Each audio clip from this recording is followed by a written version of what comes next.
राजेंद्र कुमार सिंह, सह आचार्य, राजकीय महाविद्यालय कोटपुतली।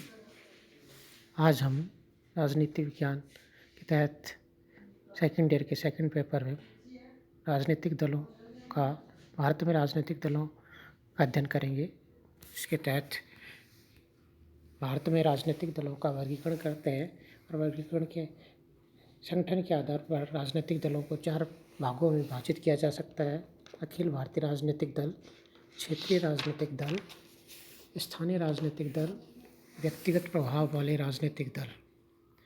अखिल भारतीय राजनीतिक दलों की हम चर्चा करते हैं। अखिल भारतीय स्तर के राजनीतिक दल राष्ट्रीय चरित्र के हैं।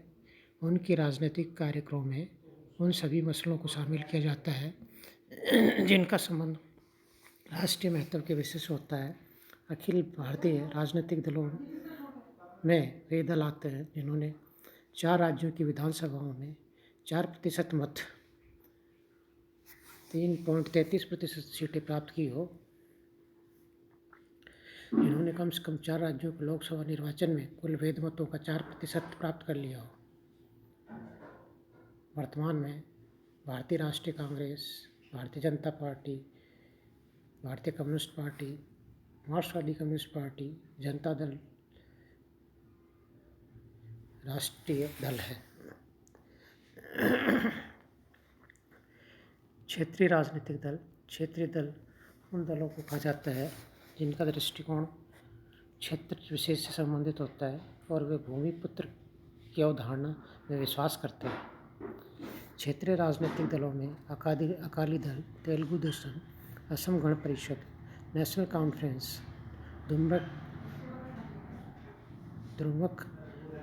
द्रमुक आदि है। स्थानीय राजनीतिक दलों की चर्चा करते हैं। इस श्रेणी में फॉरवर्ड ब्लॉक, हरियाणा विकास मंच, सोशलिस्ट पार्टी और राजनीतिक दल आते हैं। यद्यपि इनके अनेक कार्यक्रम अखिल भारतीय राजनीतिक स्तर के हैं, लेकिन ऐसे स्थानीय दलों का प्रभाव और कार्यक्षेत्र कुछ ही निर्वाचन क्षेत्रों तक सीमित है।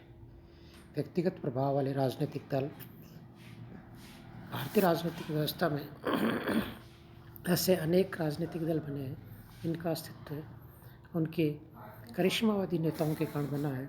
ऐसे राजनीतिक दलों में कार्यक्रम या नीतियाँ उतनी महत्वपूर्ण नहीं होती जितना व्यक्तिगत नेतृत्व का गुण।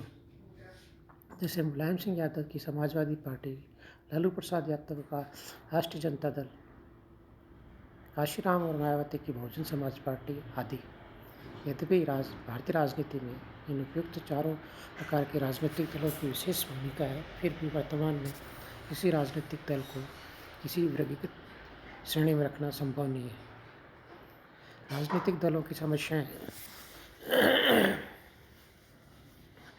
राजनीतिक दलों की समस्याओं की चर्चा करते तो हमारे सामने निम्नलिखित प्रमुख समस्याएं आती है। संगठनात्मक समस्याएं, नंबर 2 दल बदल संबंधी समस्या, नंबर 3 वित्त साधन संबंधी समस्या, नंबर 4 नेतृत्व का संकट संबंधी समस्या, नंबर 5 काले धन का प्रभाव, नंबर 6 जातिवाद और सांप्रदायिकता, नंबर 7 राजनीति का अपराधीकरण, नंबर 8 भारत में सह-अस्तित्व की संस्कृति का अभाव। राजनीतिक दलों की मान्यता संबंधी प्रावधान।